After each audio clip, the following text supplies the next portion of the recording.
If there's one universal truth in life, it's this: the one time you don't double-check the recipient, the universe will make sure you regret it. And that, dear friends, is how I accidentally sent a spicy thinking of you message, complete with a selfie that should never have seen daylight, not to Claire, my girlfriend of 6 months, but to the McAllister family group chat. Yeah. The chat with my parents. My sister.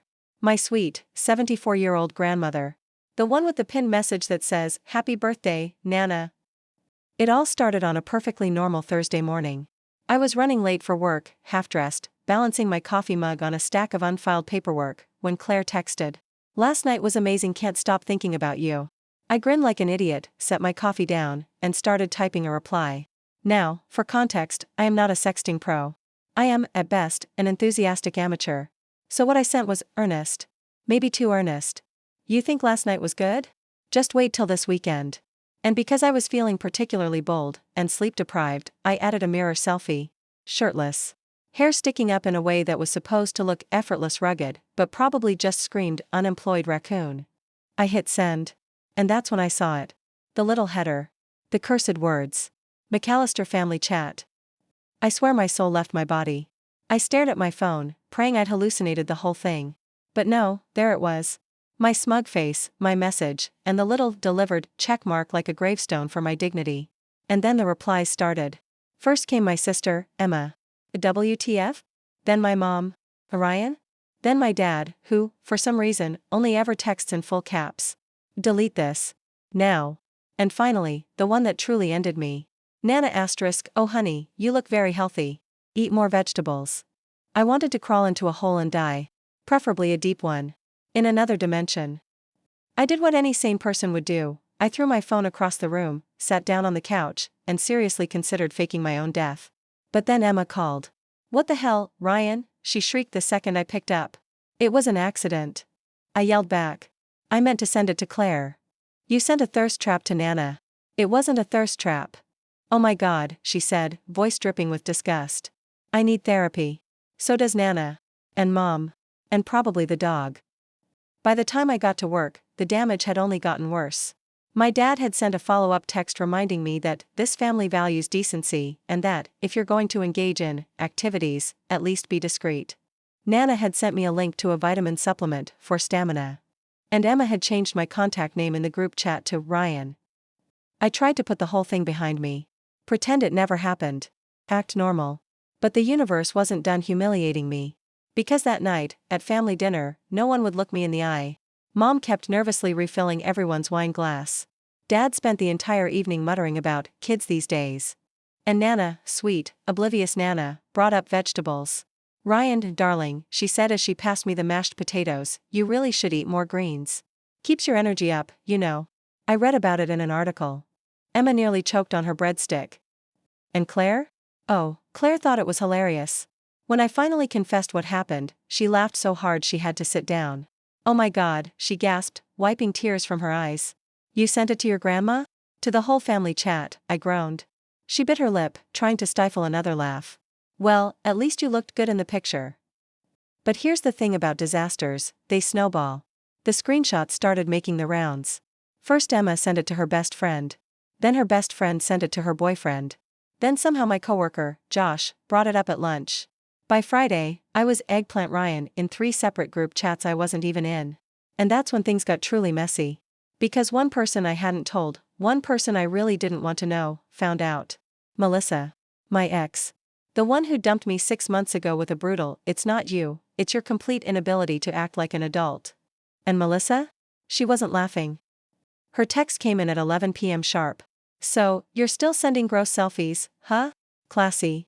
I stared at my phone, debating whether to reply or just set it on fire.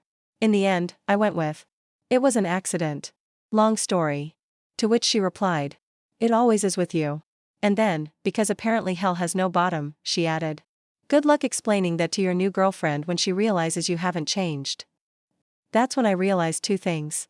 1, my humiliation had officially reached maximum spread. 2, I had to do damage control before this stupid mistake torched not just my dignity, but my relationship with Claire. And, as it turns out, trying to fix things only made everything 10 times worse. If part 1 of this disaster was humiliation, part 2 was pure chaos. By Saturday morning, the family group chat had finally gone quiet. No more advice, no more accidental vitamin links from Nana, no more caps-locked lectures from Dad. Blessed silence. Which, naturally, meant I started to think maybe, this whole thing would just blow over. Spoiler, it did not. At 10:07 a.m., my phone pinged with a text from Emma. Check Instagram. Now. My stomach dropped. Because Emma never texts like that unless something truly catastrophic has happened. I opened Instagram, bracing myself. And there it was, a blurry screenshot of my accidental text, posted on some random meme page called at Neighborhood Tea Spill. The caption? When you try to sext your girl but Nana finds out first #eggplant energy #family drama. It had 12,000 likes. By the time I scrolled through the comments, it had 15,000. At first, the comments were funny. Bro, Nana gonna ground you. She's not mad, she's just disappointed. At least your angles are good. But then came the ones that made my blood boil. Claire deserves better. Isn't this the guy Melissa used to date? Imagine sending that and thinking it's sexy. And just like that, the humiliation I'd been laughing off turned into full-blown panic. Claire hadn't seen it yet, at least, not that I knew of. But I could feel the clock ticking. I had to fix this. Somehow. My first idea? Bribery. I DM'd the meme page. Oh hey, can you, take this down? Please? It's a personal thing. They replied in 0.2 seconds. $300 and we'll accidentally delete it. I stared at the message, rage simmering. But before I could even decide whether to cave, another notification popped up. Claire. Hey, can we talk? Every muscle in my body went cold. I called her immediately, heart pounding like a drum solo. She answered on the second ring, her voice calm. Too calm. So, she said, anything you want to tell me? About what, exactly? I asked, like an idiot. About why my coworker just showed me a meme of you half naked with the caption, Nana's favorite grandson. There are no words for the level of shame that moment inflicted. I can explain, I blurted. I'd love to hear it, she said, icy as a polar vortex. It was an accident. I swear. I meant to send that message to you, but I clicked the wrong chat. Silence. Then, finally, Claire sighed. You know what? I actually believe you. Because you're exactly the kind of person who would humiliate himself like that by accident. Thank you, I said, not sure if it was a compliment or an insult. We patched things up, sort of. But then Melissa, my ex, decided to add gasoline to the dumpster fire. She posted her own Instagram story. A blurry screenshot of another old message I'd sent her back when we were dating. The caption. Some things never change. Suddenly, I wasn't just a joke. I was a public cautionary tale. That's when Emma came storming into my apartment. She didn't knock. She didn't text. She just barged in like the FBI. You, she announced, pointing at me like I'd committed war crimes, are trending. I blinked. Trending? #Nana knows, she said, flopping onto my couch and shoving her phone in my face. Sure enough, the hashtag had 500,000 views on TikTok. People were making skits about me.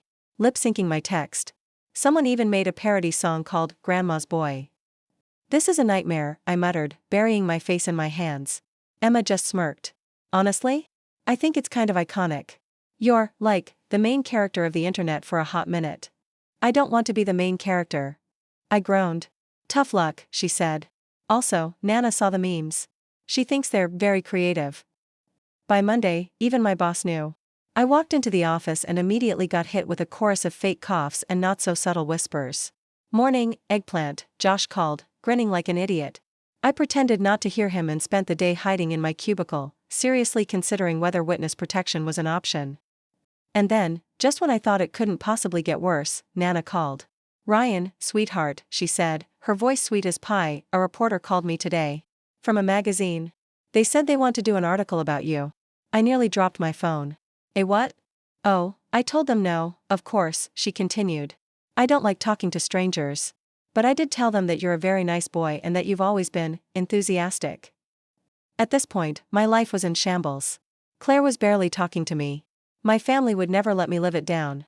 My coworkers were relentless. The internet had turned me into a punchline. I had two choices.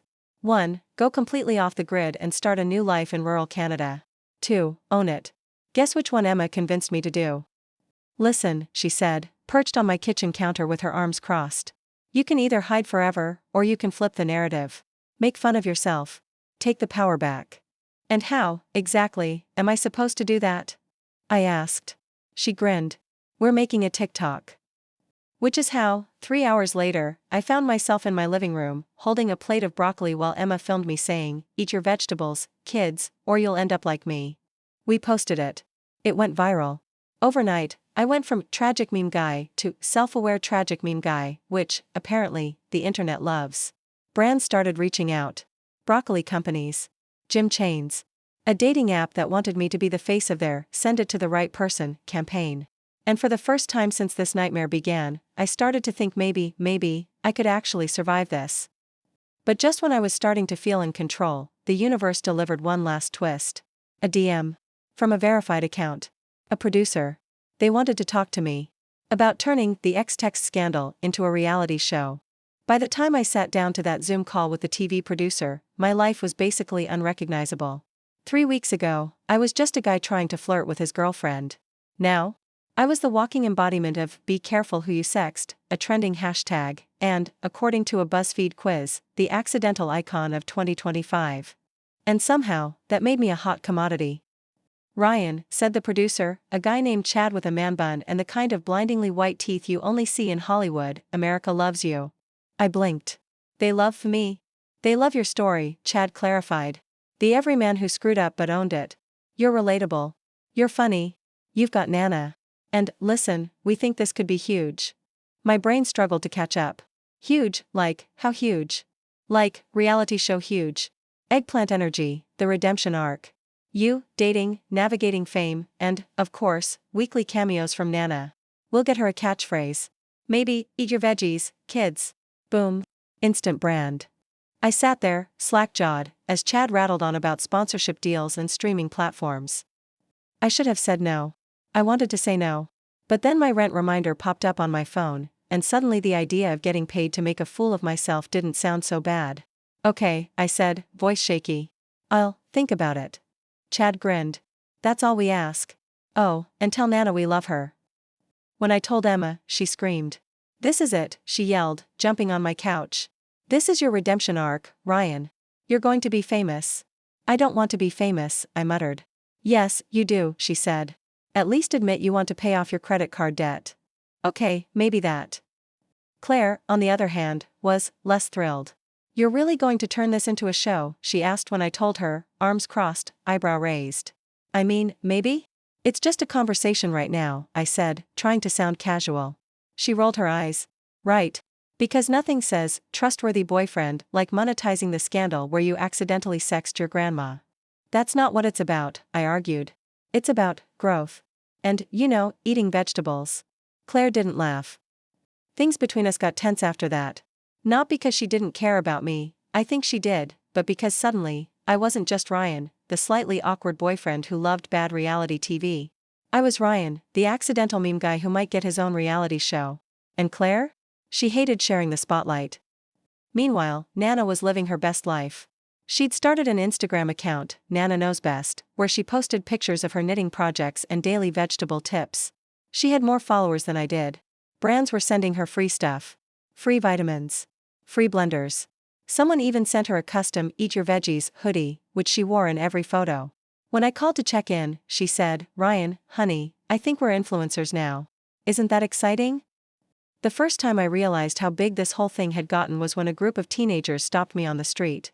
"Bro," one of them yelled. "You're the eggplant guy." Yeah," I said, trying to smile while also dying inside. "Can we get a selfie?" By the time I got home, there were at least 5 new TikToks of me awkwardly posing with kids who couldn't have been older than 16. Emma thought it was hilarious. Claire, less so. Then came the call from Melissa. "Wow," she said, her voice dripping with sarcasm. "Look at you. Internet royalty." I pinched the bridge of my nose. "What do you want, Melissa?" "Nothing," she said. "Just thought I'd congratulate you on becoming the poster boy for what not to do with your phone." "Thanks," I said flatly. "Seriously, though," she added, "don't screw this up. It's the only time people will care about you for something other than being a disaster." Click. Classic Melissa. When the official offer came in, it didn't feel real. A 6-episode arc filming in LA. A paycheck big enough to cover my bills for the year and maybe, buy a used car that didn't make strange noises when turning left. Emma was ecstatic. Nana cried. Claire didn't even pick up my call. The first day of filming was surreal. There were cameras everywhere. A makeup artist who insisted on powdering my face. A producer who kept whispering things like, "Can you look more authentic?" And Nana, bless her heart, stole the show. Every time she opened her mouth, the crew lost it. She told one cameraman to eat his broccoli if he ever wants to find a nice girl, and the clip went viral before the episode even aired. As the show gained momentum, so did the chaos. Suddenly, my DMs were full of people, fans, brands, and more than a few strangers with questionable intentions. One message read, "Hey, if Nana approves, so do I." Another, "You should come to my city. My grandma would love you." I ignored most of them. But Claire didn't believe me. The breaking point came halfway through filming. She showed up at my apartment, eyes blazing. "This isn't you," she said. "You're not this character. This meme." "I'm still me," I insisted. "I'm just me, but with a camera crew following me around." She shook her head. "No. You're you, but sold to the highest bidder. And I can't do this." And just like that, she was gone. The finale of the show aired 6 weeks later. By then, I'd gotten used to the chaos. The memes. The random strangers yelling, "Eat your veggies," at me in the grocery store. The surreal fact that my grandma was now a more successful influencer than most 20-somethings. But nothing prepared me for the final episode. Because in true reality show fashion, the producers had orchestrated a surprise reunion with Claire. She walked onto the set, arms crossed, glaring at me. The cameras were rolling. The producers were practically vibrating with excitement. And I froze. "Claire," I started, voice cracking. "I'm sorry. For everything. For the memes. For the show. For not protecting what we had." For a long moment, she just stared at me. Then, finally, she sighed. "You're still an idiot," she said. "But at least you're an honest idiot." The audience, yes, there was a live audience, cheered like we'd just announced a royal wedding. By the time the credits rolled, the internet had already declared it the most wholesome reality TV moment of the year. And me? I learned something. That sometimes, life will throw you the most humiliating, ridiculous curveball imaginable, and you can either run from it, or lean in, laugh at yourself, and make something out of the chaos. Oh, and also, always double-check the group chat.